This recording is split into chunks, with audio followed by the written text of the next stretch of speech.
Hello बच्चों, स्वागत है आपका अपना चैनल मैथमेटिक्स एनालिसिस 2.0 में। आइए आज हम लोग चैप्टर नंबर 6 क्लास 8 का दहन और ज्वाला का क्वेश्चन आंसर देखने जा रहे हैं। आइए हम लोग चैप्टर पर चलते हैं। आइए बच्चों, आज हम लोग लघुत्तरीय क्वेश्चन का आंसर देखते हैं। पहला क्वेश्चन है दहन को स्वउदाहरण परिभाषित करें। आइए हम लोग दहन का देखते हैं। आप लोग यहाँ से लिखना प्रारंभ कीजिएगा। दहन वैसी रासायनिक अभिक्रिया है जिसमें पदार्थ सामान्यतः ऑक्साइड में जलकर उष्मा और प्रकाश के रूप में मुक्त होती है। ठीक है, इतना लिख दीजिएगा। इसके बाद आइए नीचे देखते हैं।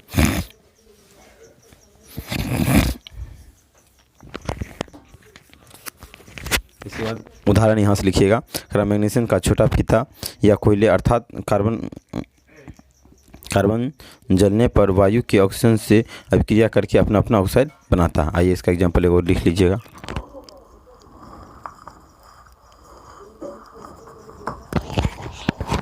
देखिए ऊपर दो एग्जाम्पल दिया है आपको ये लिख लीजिएगा। मैग्नीशियम प्लस ऑक्सीजन क्या है, जलने पर क्या बनता है, मैग्नीशियम ऑक्साइड प्लस उष्मा और प्रकाश देता है। ठीक है, ये दोनों ऑक्साइड आप ये दोनों को लिख दीजिएगा यहाँ पे। आइए हम लोग 2 नंबर पर चलते हैं। क्या कैसे दर्शाएंगे कि दहन के लिए वायु आवश्यक है। आइए दहन के लिए वायु आवश्यक है, यह दिखाने के लिए अथक चारकोल एक जलता हुआ टुकड़ा एक स्टील की तस्तरी पर रखते हैं। ठीक है, चारकोल का एक टुकड़ा क्या करेंगे, तस्तरी पे रखेंगे तथा इसे कांच की एक गिलास से ढक देते हैं। हम पाते हैं कि कुछ देर बाद ज्वलित टुकड़ा बुझ जाता है। इससे स्पष्ट होता है कि दहन के लिए क्या वायु आवश्यक है। आ रहा है, हम एक प्लेट पे क्या करेंगे, जलता हुआ कोयला टुकड़ा ले लेंगे। ठीक है, और उसको क्या करेंगे, प्लेट से ढक देंगे, तसरी पे लेंगे और उसको ढक देंगे। तो कुछ देर बाद देखें क्या हुआ, बुझ गया। इसका मतलब उसको वायु नहीं मिला, इसलिए वह बुझ गया। आइए हम लोग क्वेश्चन नंबर 3 पे चलते हैं। करा है जलयुक्त कागज कफ ज्वाला के ऊपर रखने पर क्यों नहीं जलता है। खरा इसका कारण यह है कि ज्वलन द्वारा अर्पित की गई उष्मा चालक द्वारा जल में असंतरित हो जाता है। इसलिए जल उपस्थिति में कागज का ज्वलन ताप नहीं कर पाता है, अतः वह जलयुक्त कागज कफ नहीं जलता है। इसलिए क्या होता है, जलयुक्त कागज कफ नहीं जलता है। आइए क्वेश्चन नंबर 4 पे चलते हैं। क्वेश्चन नंबर 4 का रहा दहन कितने प्रकार के होते हैं, विस्फोट का वर्णन करें। दहन मुख्यतः निम्नलिखित प्रकार के होते हैं। ठीक है, यहाँ से आंसर आप लिखिएगा। दहन मुख्यतः निम्नलिखित प्रकार के होते हैं। पहला क्या है, दूध दहन, मन दहन, स्वतः दहन, विस्फोट दहन। ठीक है, विस्फोट दहन क्या होता है, दहन की वह क्रिया जो दबाव या प्रहार के प्रभाव होते हैं उसे विस्फोट दहन कहते हैं।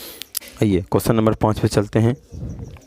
कह रहा ज्वाला के 4 क्षेत्र के नाम एवं ताप का उल्लेख करें।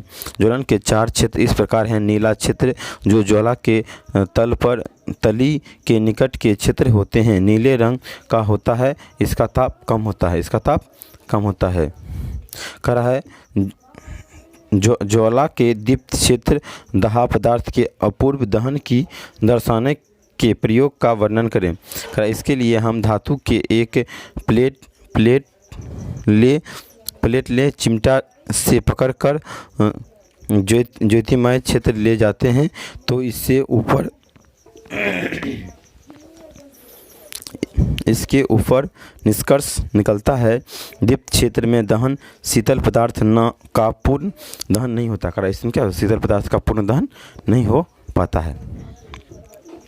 आइए हम लोग क्वेश्चन नंबर 7 पे चलते हैं। करा है ईंधन को परिभाषित करें, किन्हीं 2 गैसीय ईंधन के नाम लिखें। करा ईंधन को परिभाषित करा, ईंधन क्या है, करा जिन पदार्थों का दहन होता है वे ईंधन कहलाते हैं। जो मतलब जलता हुआ क्या कहलाता है, ईंधन कहलाता है। प्राकृतिक कोल गैस 2 गैसीय ईंधन है।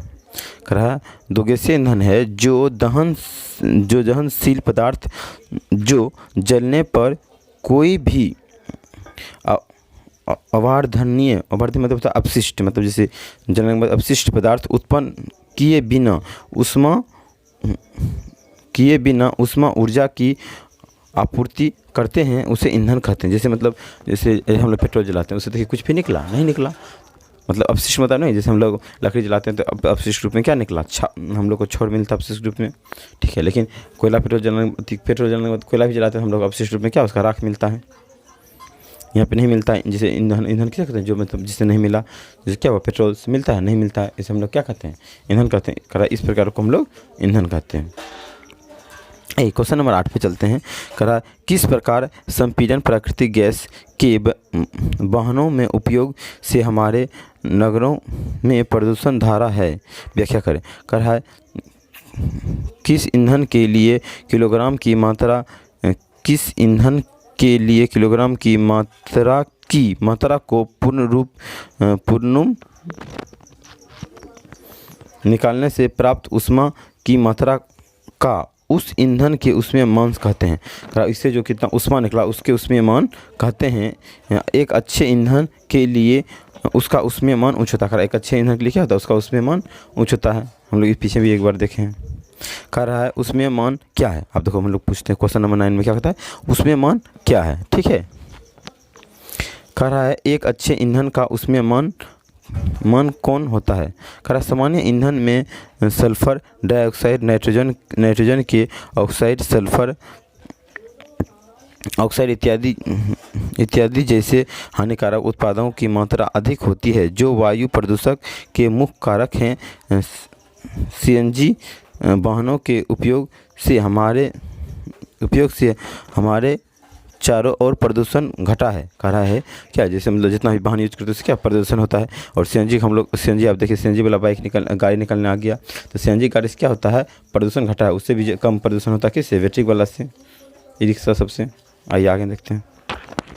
आइए क्वेश्चन नंबर 10 देखते हैं। कह रहा कौन से पदार्थ जलकर ज्वलन उत्पन्न करते हैं, एक प्रयोग द्वारा समझाएं। कह रहा है वे ठोस या द्रव पदार्थ जो गर्म करने पर